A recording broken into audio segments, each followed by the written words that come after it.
What's up, everybody? My name is Nick. Welcome back to my channel where I talk about the books that I'm reading, how I'm liking them, how I'm disliking them, whatever. This video, we're going to be going over the handful of books that I finished in the previous month. And with that being said, let's basically dive right into it. And I'm going to start, we're going to make this a 2-for-1 combo because they're the two books in the series. It is a duology, and that is Six of Crows or Crooked Kingdom and Six of Crows, whichever one of these is first. I don't specifically remember, but of course this is the Six of Crows duology, and I read these because it was part of my preparation, I suppose, to read or to watch the Shadow and Bone series on Netflix. And because I know that the characters and that show up in this series are in that show, that's what I know. I don't know the extent of like how much or to what extent the story of this duology is in the show of Shadow and Bone. But after I've read this book, this series, I would be really shocked if there was any of Six of Crows in the Netflix series for Shadow and Bone, because the events in this technically, I believe, happen after the whole storyline of Shadow and Bone. So I didn't really need to spend the time reading it, but these books are pretty easy for me to read. I was able to get through them in a handful of days. And, you know, basically it took me maybe 10 days to finish both of these books, which is pretty good considering what I've got going on in my own personal life. So, what did I think? They were amazing. I loved them. I loved these two books in this series more. They were more my style than Shadow and Bone, and I liked Shadow and Bone too. Those was a phenomenal trilogy of books right there too. But reading this series reminded me, I guess, or made me think of like I don't even know, like crime movies, gangster kind of movies, heist movies, where you got a cast of characters who are criminals of some type, and or gangsters or something like that, and they're full of all kinds of like witty, like one-liners or sarcasm and kind of like, really good banter back and forth that's funny and humorous. They're not like serious, violent movies or anything like that, but they're kind of like goofy and silly. Everyone's got a pretty decent like sense of humor, I suppose, and they all kind of like banter back and forth or make fun of each other or, do all that kind of stuff and all of the witty remarks that you get in those movies. And this book was full of those. A lot of the characters were very much like that. Obviously, they were kind of like, it's a cast of criminals, more or less. It's a gang. It's about a gang, right? So it's a bunch of like gangsters in the setting of the book, and it's a heist for both of these. Basically, they're kind of heist stories, which are very good. They're very action packed, and the characters have they're loaded, and they're just full of witty remarks and banter like that just comes out. That is just fantastic. I love all of it. It was very, very entertaining, and a lot of times funny and stuff like that, which was fantastic. And aside from that, the whole sort of like setting and all that stuff too is something that I personally kind of enjoy. I like stuff that's a little bit more dark and gritty, and more, I guess, like criminal kind of stuff. That's fun for me personally. I really enjoyed that. And then on top of just being a fun story, like the actual characters are, I think, very well fleshed out and very personable and relatable. Like every single one of them, and just the kind of the way that the story is sort of told, where it kind of sort of shifts between different characters' perspectives to kind of get a solid idea of everything that is happening.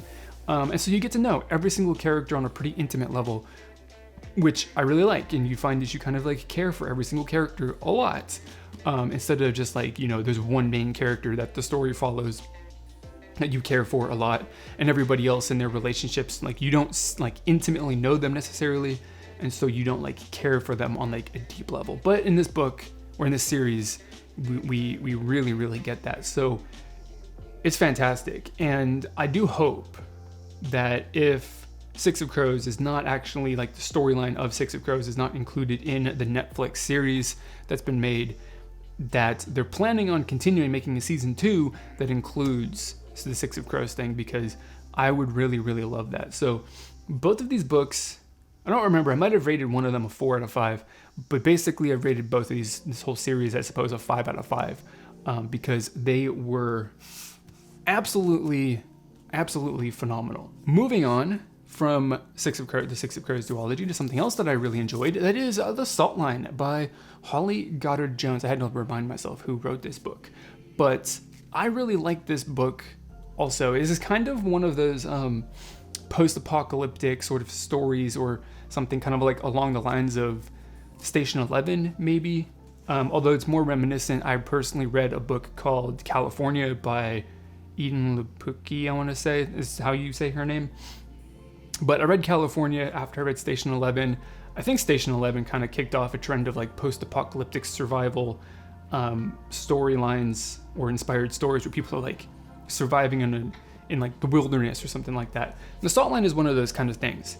The world that this is set in, there is a tick, in fact, or there's a tick, a bug, basically, that is out there, that if it bites you, then it makes it, and if you don't like actually like kill it immediately, or you don't take care of it like immediately, then it basically like lays eggs inside of you, and then when the eggs hatch, they burst out of your skin, and there's the potential for that to lead to something called Shreve's disease, which will kill you.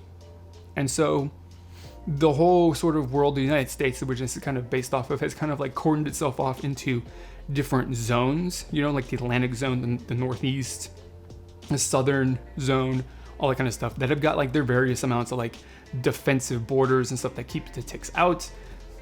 And so going out into the wilderness, where the things are not really like, where the infestation's not really controlled or monitored or maintained, is dangerous. And so you join a group of people who are going on to a recreational expedition out into the wilderness to experience the wild land, basically.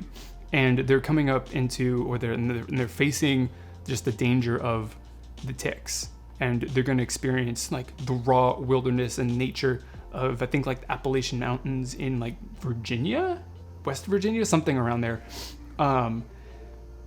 And things kind of happen, and there's a lot of like intrigue and backstabbing, and they come across a encampment of people who are surviving and living, and they've created a community out in the wilderness.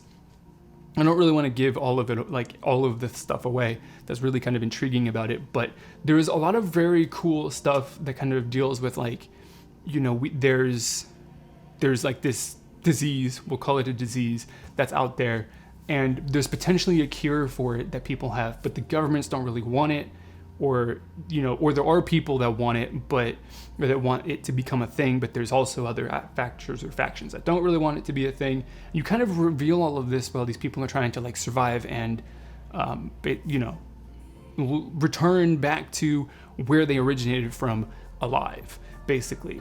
And it's very, very good. I really liked it. The whole sort of setting, the world that this is set in, is very, very intriguing. It's very interesting. I liked it a lot. It's very, very, very, like I said, very interesting.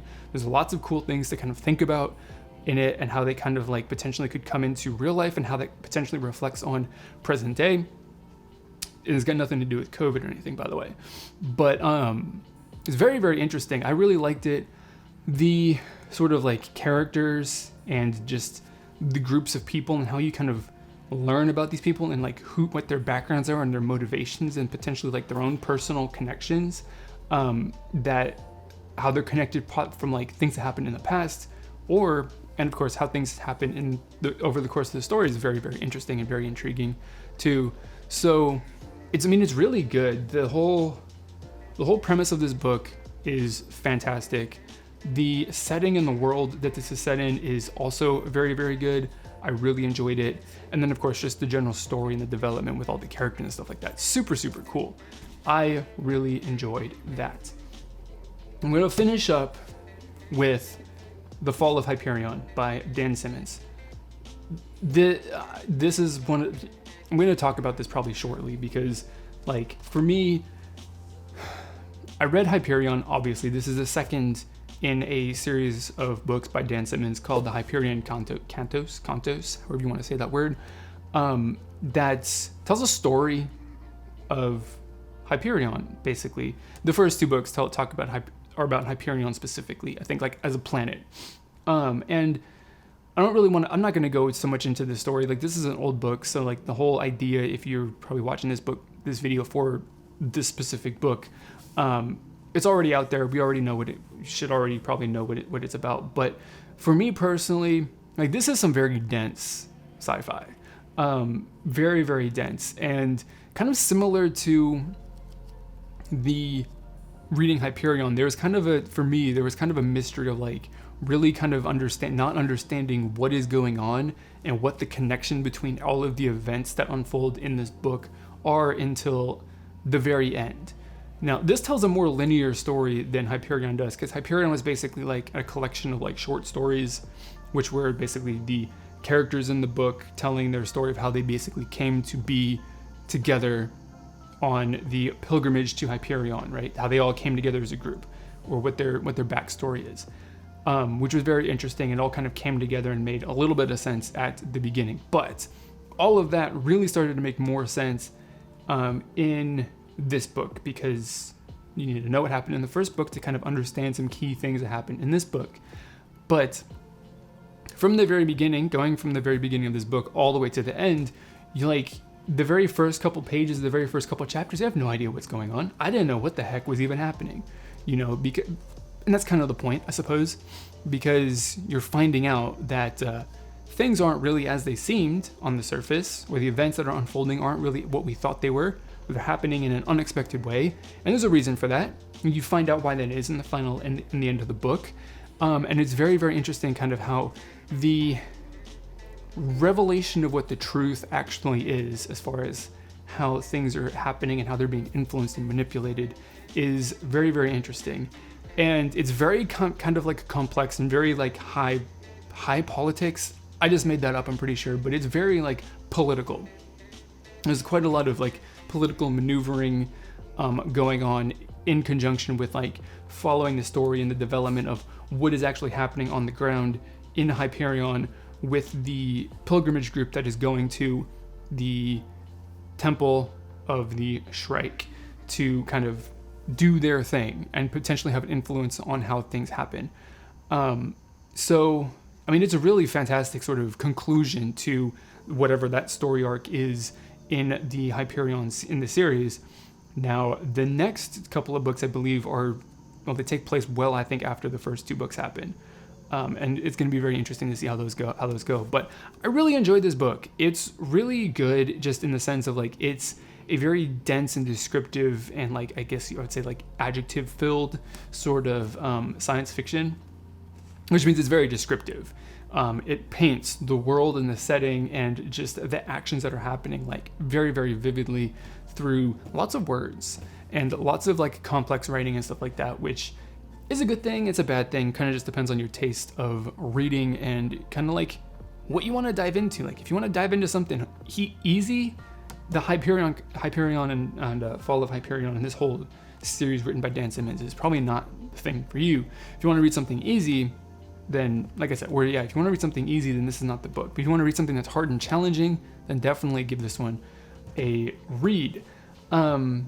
I don't remember what I rated this one, to be honest. And I also remember I didn't say my rating for the Salt Line, but I don't remember off the top of my head what I rated that one either.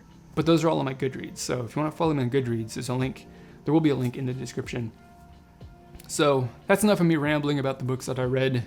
I want to keep these videos around 10-15 minutes each. So that's gonna be it. Those are the books I read. I want to know what you guys read, so leave me a note in the comments below. Leave a note in the comments below. Why not? We'll call it a note in the comments below. And of course, give me some suggestions potentially on what you think I might enjoy based on the books and what I said in this video. So that's it for this video, guys. As always, I want to thank you for watching. I'll see you in another video, hopefully coming up very, very soon.